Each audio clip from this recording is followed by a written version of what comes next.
बिस्मिल्लाहिर्रहमानिर्रहीम। आज हम अलजबरा के एक इंतहाई अहम और बुनियादी फार्मूला को ज्योमेट्री के ज़रिए साबित करने की कोशिश करेंगे। तो बेसिकली हमने सॉल्व करना है a प्लस बी स्क्वायर को।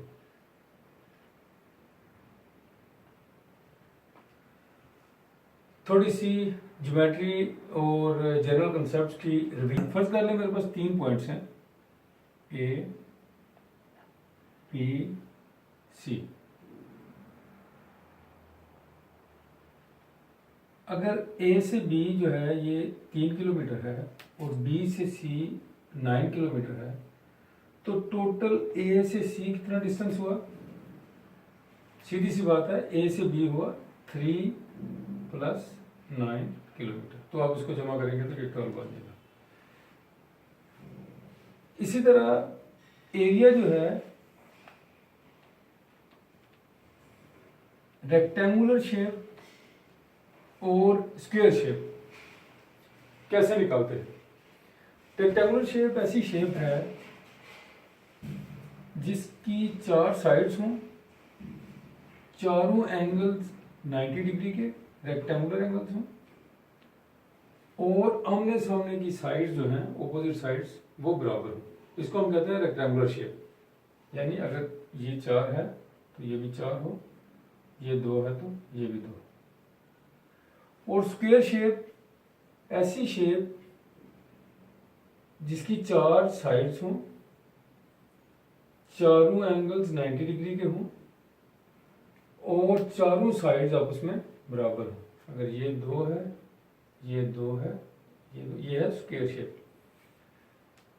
रेक्टेंगुलर शेप का एरिया स्क्वायर शेप का एरिया निकालने का तरीका यह है कि लेंथ को मल्टीप्लाई कर दें विड्थ के साथ। इसकी लेंथ 4 है, विड्थ 2 है, तो इसका एरिया हो जाएगा 4 मल्टीप्लाई बाई 2। इसकी लेंथ भी 2, विड्थ भी 2। चूंकि ये दोनों बराबर होती हैं तो स्क्वायर के लिए हम लेंथ और विड्थ की बजाय हम कहते हैं साइड। तो स्क्वायर का एरिया कैसे निकलता है? साइड ज़रब साइड, यानी 2 मल्टीप्लाइड बाई 2, 2 मल्टीप्लाइड बाई 2। ये एरिया निकालने का जनरल है, और इससे पहले आप जानते होंगे, सिर्फ रिवाइज कर दिया क्योंकि अभी इसने दोबारा नए सिरे से यूज होना होगा। नेक्स्ट चीज, फर्ज कर लें ये हमारी कोई बिल्डिंग है, स्कूल या कुछ भी, और इसमें ये एक रूम है, रूम 1, ये रूम 2, ये प्लेग्राउंड, ये ऑफिस, ये लेबॉर्ट्री और ये लाइब्रेरी।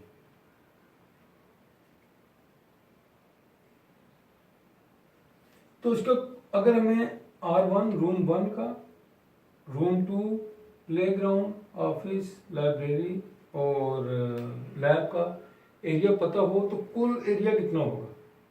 एक तरीका तो यह है कि अगर आपको इसकी लेंथ पता है ये सारी, और ये रेक्टेंगुलर शेप और ये विड्थ पता है, ये L है, ये W, तो सिंपली L को W से मल्टीप्लाई करें तो इसका एरिया निकलेगा।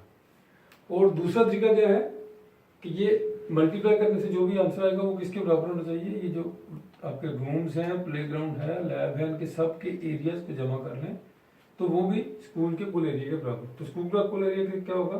R1 plus P plus R2 plus O plus L1 plus L2, इन सब का एरिया निकाल के उसको जमा कर देंगे तो आपका पूरे स्कूल का एरिया निकलेगा। ये 2-3 चीज़ें जो हमारी फार्मूला या A प्लस बी स्क्वायर को निकालने में काम आएंगी। हमारे पास एक लेंथ है A। अब थोड़ा क्विक हो क्योंकि हमने कुछ चीज़ें बुनियादी अखज़ कर ली, और उसके बाद एक लेंथ है हमारे पास B। ए बी, कुल कितनी हुई?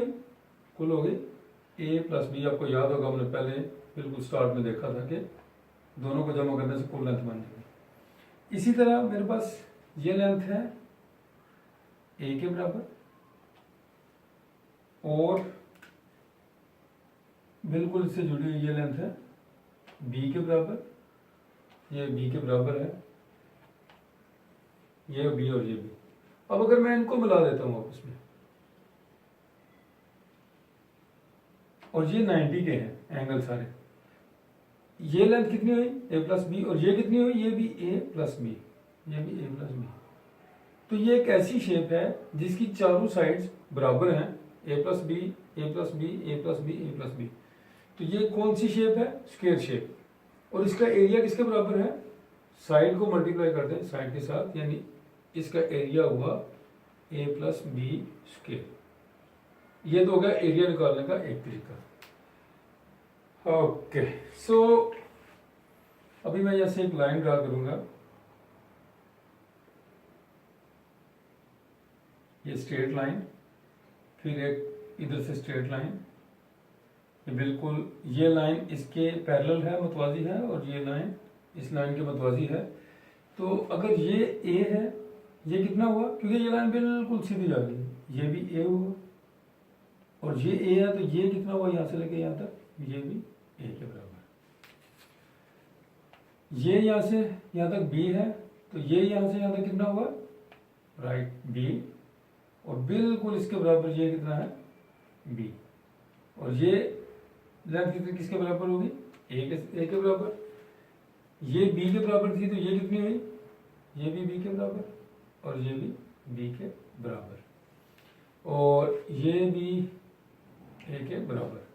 ये आपको नजर आ रहा है।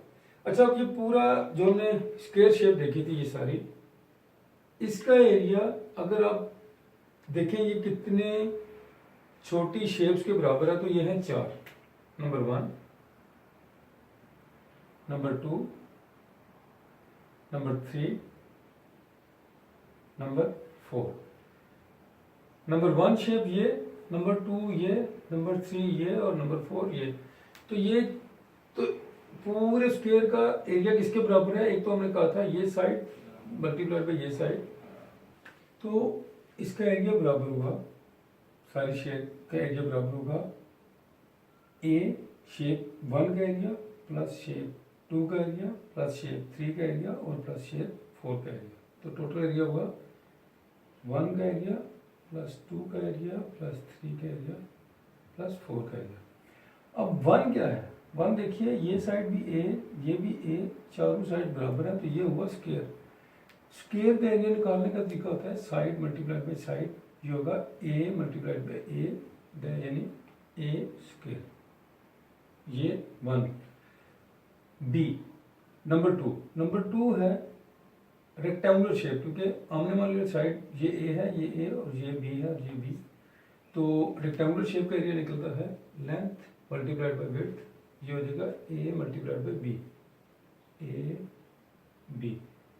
लेंथ मल्टीप्लाइड बाय विड्थ या विड्थ मल्टीप्लाइड बाय लेंथ। और इसी तरह शेप नंबर 3 जो है, ये इसकी लेंथ बी और विड्थ ए, तो इसका भी एरिया हो जाएगा ए मल्टीप्लाइड बाय बी या B multiplied by A.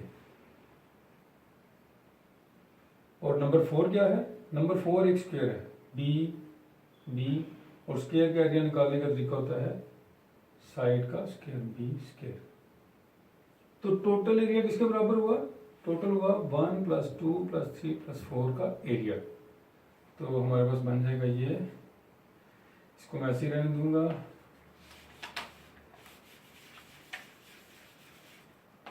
Total area हमारे पास हो गया A square plus B square plus A B plus A B plus B square. तो ये भी ए बी है, ये भी ए बी है, क्या हो गया ये? A square plus 2ab plus B square. तो ये बन गया सारे का एरिया। तो सारे का area a square plus 2ab plus B square, और हम जानते हैं कि ये किसके बराबर था, a plus B square. So a plus B square ये बराबर हुआ A square plus 2ab plus B square. तो आज का टॉपिक हमारा इतना ही था कि a प्लस बी स्क्वायर को ज्योमेट्रिकल देखें ये किसके बराबर आता है। अस्सलाम वालेकुम।